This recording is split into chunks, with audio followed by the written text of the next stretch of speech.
बिस्मिल्लाहिर्रहमानिर्रहीम। आपसे इल्तमास है कि मेरी वीडियोस को ज़्यादा से ज़्यादा शेयर करें, क्योंकि इल्म बांटने से बढ़ता है और आपके इल्म में कोई कमी नहीं आती। आइए ज़रा क्वेश्चन की तरफ चलते हैं। ये क्वेश्चन हमारा समर 2013 के पेपर 13 का क्वेश्चन है।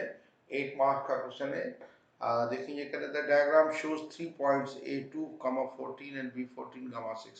A2, 14 और B14, 6 and C7, 2, C7, 2. The point X lies on AB, X AB पे लाया करता है and CX is perpendicular to AB and CX AB के ऊपर perpendicular है. Find by calculation the coordinates of C. Coordinates of X, X के coordinate मालूम करें और the ratio AX is to XB, AX और XB का ratio, X coordinate आ गया तो ratio तो easy हो जाएगा। अच्छा, अब आप देखें कि सबसे पहले इसकी सी एक्स की इक्वेशन मैं करूँगा और ए बी की इक्वेशन, उन दोनों को साइमल्टेनियस सॉल्व करूँगा तो एक्स आ जाएगा। तो आप देखें कि ए बी का ग्रेडियंट क्या है। इधर मैं दोबारा लिखता हूँ। ए के कोऑर्डिनेट्स हमारे हैं 2, 14 और बी के कोऑर्डिनेट्स हैं 14, 6। तो gradient of A B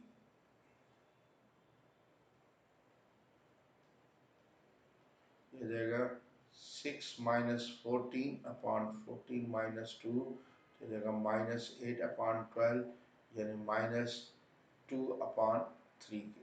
gradient इसका -2/3 आएगा। अब इसकी इक्वेशन मैं करना चाह रहा हूँ, तो ये ले लेता हूँ y minus y1 is equal to a into x minus x1। कोई भी पॉइंट है मैं ये ले लेता हूँ, y minus 14 is equal to m minus 2/3 into x minus के 2।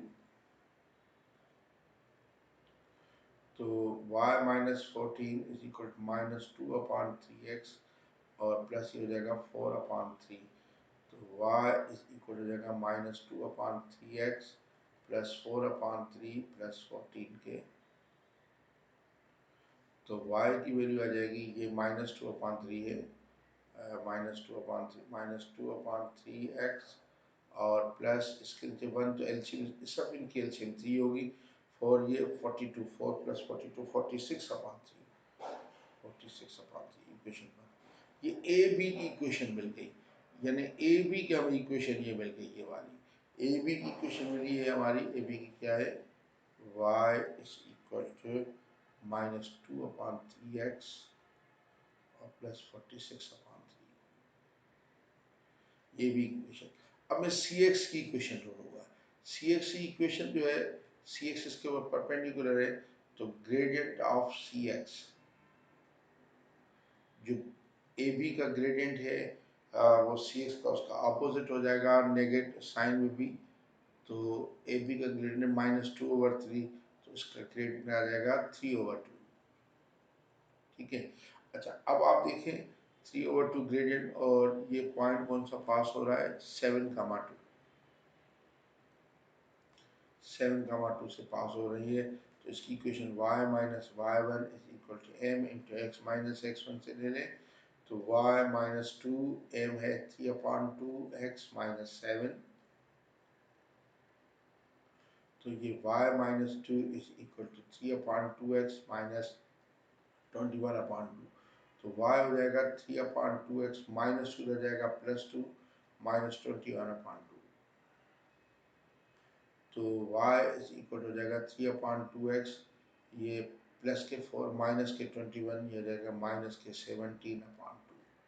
तो ये इक्वेशन दूसरी मिल गई। अब मैं इक्वेशन 1, यानी ये हमारी इक्वेशन है दूसरी वाली, ये इसकी इक्वेशन है y is equal to 3/2x minus 17/2, 3/2x minus 17/2। आप लेकिन इनको सॉल्व करके x मिल जाएगा। अब ये दोनों इक्वेशन में सॉल्व करूंगा, ये है, और वो इक्वेशन थी हमारी y है -2/3x plus 46/3 -2/3x plus 46, y is equal to -2/3x plus 46/3। तो ये y इक्वेट कर दें, तो -2/3x plus 46/3 is equal to 3/2x minus 17/2।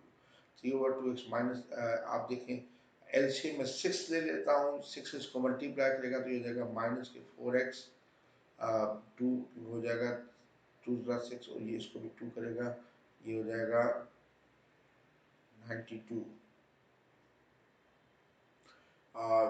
और ये हो इसको 3 करेगा क्योंकि 2 है तो 6 3 हो जाएगा, 3 इसको मल्टीप्लाई कर 9x और माइनस के ये हो जाएंगे 51, 17 अच्छा, अब आप ये जल्दी कीजिए, माइनस के 4x माइनस के 9x माइनस 51 माइनस 92 यानी कि माइनस के 13x equal to minus 51 minus 92, 2 and 1 3 9 and 5 40 minus 143 minus 143 तो आपका 13x आ जाएगा 143, तो x आ जाएगा कितना 11,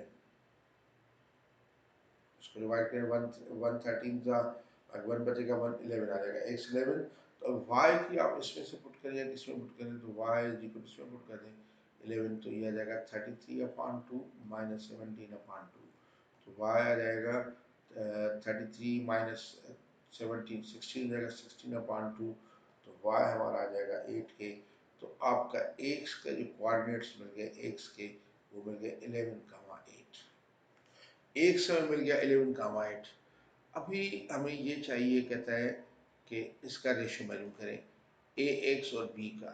एक समय मिल गया 11,8, तो ए बी और ए एक्स मालूम करेंगे, एक्स भी मालूम करेंगे, मैं इनके कोऑर्डिनेट नीचे लिखे डिस्टेंस मालूम करूंगा, फिर रेशियो मालूम करूंगा।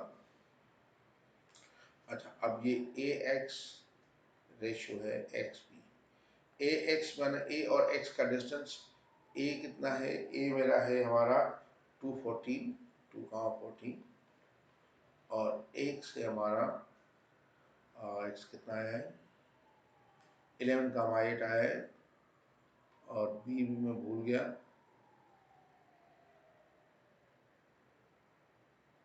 बी कितना है 14,6, 14,6 है। तो आप देखें a x is to ratio x b, a x 11 - 2 का होल स्क्वायर और प्लस 8 - 14 का whole square under the root में इज टू ये रेशियो एक्स बी इनका 14 - 11 का होल स्क्वायर और प्लस 16 - 8 का होल स्क्वायर अंडर रूट में, तो ये जाएगा 11 - 2 आ जाएगा 9, 9 का स्क्वायर जाएगा 81 प्लस 6 का स्क्वायर होगा 36 अंडर रूट में, और इस टू 14 - 11 का स्क्वायर होगा 14 माइनस अंडर ये 14 - 3 का स्क्वायर होगा 9 और प्लस 8 का स्क्वायर 64, 9 और प्लस ये कितना है 6 है, 14,6 है, 16 नहीं है, सॉरी 6 - 8 है, तो 6 - 8 2 का स्क्वायर कितना हो जाएगा 4 अंडर रूट में। तो आप ये देखें, ये आ गया 81 + 36, 81 + 36 का जाता है 117 under root is to 13 under root. इसको सिंप्लीफाई करने के लिए 13 अंडर रूट से दोनों साइड में डिवाइड करूंगा, तो ये आ जाएगा 117 under root upon 13 under root is to 13 under root upon 13 under root. Simplify ratio करूंगा तो 13 अंडर रूट 1 आ जाएगा, और ये 117 ये इस हो जाएगा 117 अपॉन 113 अंडर रूट के, तो ये आ जाएगा 9 9 under root is to 1, 9 under root में 3 हो जाएगा 3:1, ये रेशियो 3:1 होगा। तो आप देखिए इस क्वेश्चन को मैंने कैसे किया, बहुत सिंपली, ज़्यादातर एग्जामिनर यही क्वेश्चन देता है, इस तरीके के दे रहा है। देखिए ये ए और बी है और ये सी है, पर इक्वेशन ए बी की मैंने की, फिर मैंने ए बी का ग्रेडियंट लिया और इसका ये पॉइंट एक इक्वेशन आ गई, फिर ये जो सी एक्स का ग्रेडियंट है उसके यहाँ परपेंडिकुलर बाइसेक्टर, तो इसका उल्टा होगा ग्रेडियंट साइन में भी और रेसिप्रोकल भी, और इससे पास होगा, तो ये इक्वेशन आ गई। दोनों इक्वेशन को सॉल्व किया तो एक्स मिल गया 11,8, फिर ए एक्स और एक्स बी का डिस्टेंस दिया और उनका रेशो दिया। Thank you very much.